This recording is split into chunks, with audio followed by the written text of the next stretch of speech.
Hey everybody, Jrad here. Well, it's been a couple weeks since I made those build videos, and I wanted to show the modifications I've done to this Axial Wraith. Can you see what I've done right off the bat? Look at that. It's a little snowy outside, so I made some tire chains. Pretty cool, right? It's just regular 1/4-inch chain you can buy at Home Depot or Lowe's. And it took me a little while to configure this setup, but it's actually got a hair tie that I use for the actual stretching of the chain to keep it tight. The tightening device. Looks pretty cool, right?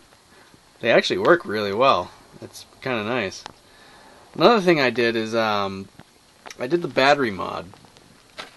I moved the battery to the front, put all the weight towards the front, so she'll have less of a chance of rolling over backwards. And I basically just use these two rods that go through the frame and use the straps and tighten it up. It works really well. I mean, it slides a little bit. This is an old NiCad battery I'm using as a dummy. That's the real battery. But anyway, I had to remount the receiver box. I had to cut it a little bit, and I use silicone to keep this thing watertight, so that thing, I'm not worried about that, but it worked out really nice with that position. And another thing you might notice is like, whoa, wait a minute, what's going on back here? Look at that.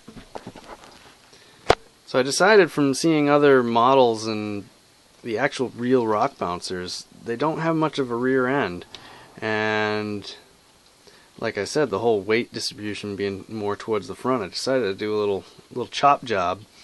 And it came out really nice. I like it. It's definitely unique. Look at that. Alright? Yeah. So those are the couple modifications I've done. I've also made the ESC completely waterproof by siliconing it with high heat silicone. And I've mounted it in here. It's really hard to see. Maybe I can flip over here. There it is. So I've mounted it in the back. If you can see that gray stuff, if it will focus, it's not focusing, there it goes. See the gray, that's high heat silicone. The entire thing's encased in high heat silicone around the heat sink. Then it's got the original plastic case that goes back over it. So the whole circuit board and everything's all covered. Yeah, I could submerge it and it'll be completely fine. I'm not worried about it. So I have a couple more modifications I'm going to do to it in the next week or so. What I did when I redid these sides, I pulled them over and all the paint chipped off, and I got this weird little S-hook thing going on holding them together. So I bought some of this aluminum sheathing, and I'm gonna see if I can make my own sides. That'll be pretty cool. I'm still debating if I want to paint them yellow or leave them aluminum. I'm not sure. Aluminium, as they would say in England. Weirdos. But anyway, so that's what I've done in the past couple weeks, playing with this thing, since it's got 2 feet of snow on the ground and it's been really cold. We've had a couple warm days, but there's still no way I'm riding a motorcycle, so nor an ATV. I could never get up the hill with either one of them.